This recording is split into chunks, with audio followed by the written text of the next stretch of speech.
Ok, ahora vamos a pasar a lo que son la revisión y preparación para lo que va a ser la sala de anestesia. Como primeros puntos vamos a revisar que la sala esté conformada de los fármacos necesarios para la anestesia y que el material y métodos estén utilizados y en buen estado de esterilización. Como punto más importante de los fármacos vamos a ver las diferentes modalidades de la cirugía. Ahora vamos a hablar de lo que es un plan que es para seguir, que el anestesiólogo, el cirujano y el enfermo tienen que seguir según una lista y según la OMS. Vamos a tener tres puntos para la anestesia. Vamos a tener que es antes de la inducción de la anestesia, vamos a tener otro punto que es antes de la incisión cutánea de la anestesia y vamos a tener un tercer punto que es antes de que el paciente salga de lo que es el quirófano. En el primer punto de antes de la inducción de la anestesia tenemos que confirmar que el paciente sea a quien vamos a tener el anestesiado y todos los instrumentales quirúrgicos a su alrededor sean debido a la incisión o tratamiento que se le va a hacer al paciente en la sala de quirófano. Tenemos que verificar el material utilizado como la máquina de producción de oxígeno. Tenemos que ver en el punto de antes de la incisión del cutáneo, tenemos que afirmar que todos los miembros del equipo de los que van a conformar la sala de quirófano estén en sus posiciones adecuadas y ya preparados para la operación. Y como tercer punto, antes de que el paciente salga del quirófano, tenemos que hablar de lo que es la respuesta del paciente al tratamiento y una vez ya despertando en esto de los 60 minutos ya esperados. Usualmente estos tres pasos se van a hacer, el primero que es antes de la inducción de la anestesia, solo puede ser un anestesiólogo o un enfermero. Hablando de antes de la incisión cutánea es donde va a estar un enfermero, un anestesiólogo y usualmente un cirujano para verificar lo que son materiales. Y por tercer paso, como indicamos al final de la cirugía, ya es el enfermero, el anestesiólogo y el cirujano de confidencialidad para corroborar que todo haya salido bien en la preparación y después de la anestesia. Empezando con lo que es la preinducción del paciente, en el caso de la preinducción es la administración de los fármacos o sedantes que se les va a permitir al paciente para que éste se encuentre confortablemente sedado. Pasando a lo que es la preoxigenación o desnitrogenización, en este caso hablamos de lo que es la administración de oxígeno al 100% para que en este caso el paciente llegue a sustituir lo que es el total de nitrógeno alveolar por la cantidad de oxígeno requerida. Esta cantidad de oxígeno se va a almacenar en los alvéolos para que la saturación se mantenga conservada en todo el resto de la operación. El objetivo de esta administración de oxígeno es la administración de 100% de oxígeno para que todo el nitrógeno de los alvéolos sea sustituido por el mismo. Bueno, continuando vamos a hablar de la inducción de la anestesia. Más que todo, en esta parte vamos a hablar la administración de medicamentos hipnóticos para generar inconsciencias en el paciente. ¿Qué vamos a valorar al administrar estos medicamentos? La falta de respuesta verbal. También vamos a ver la falta de respuesta a estímulos. También la pérdida de la inconsciencia y la abolición de la respuesta. Más que todo la depresión, ventilación respiratoria se va a dar por una abolición a causa de los medicamentos. En esta parte, más que todo, también tenemos que utilizar o se va a utilizar las mascarillas y también tenemos que hacer una intubación endotraqueal al paciente.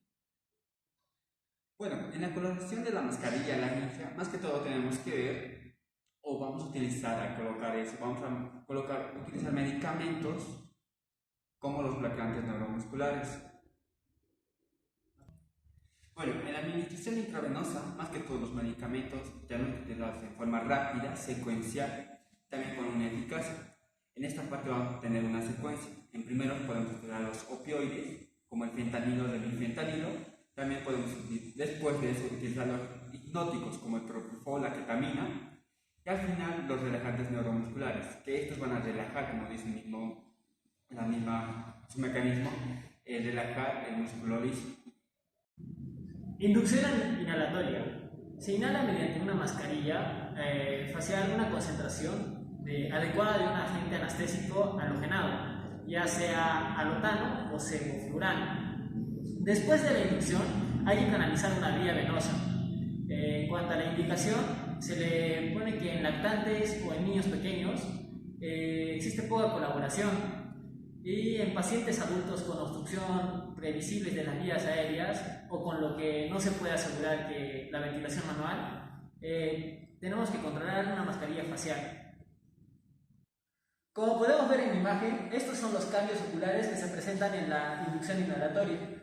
Por ejemplo, podemos ver que se presenta una midriasis y una miosis y movimientos oculares hacia abajo y hacia arriba. En cuanto a la anestesia general, otras modalidades de inducción, por ejemplo, se presenta la inducción intramuscular, que esto se realiza, esto está indicado en pacientes que no colaboran o bien en niños. También está la inducción intranasal, que también está indicada en pacientes que no colaboran y también en niños. También tenemos como la anestesia locorregional. El inicio se sitúa en la administración del anestésico local en la zona deseada, o también la instauración de la anestesia locorregional es progresiva. Después de la inducción se completa la monitorización, se coloca al paciente en la postura quirúrgica deseada. El mantenimiento de la anestesia, principalmente vamos a tener dos objetivos. Esos dos objetivos son en el plan anestésico principalmente y luego en el plan homeostásico del organismo. Entonces lo que vamos a hacer es un plan anestésico para el paciente. Principalmente vamos a ver la anestesia general, la cual vamos a hacer un mecanismo intravenoso. Uno de los componentes es el componente cortical, lo cual vamos a tener un fármaco como es el tiopental, el propofol y el etomidato.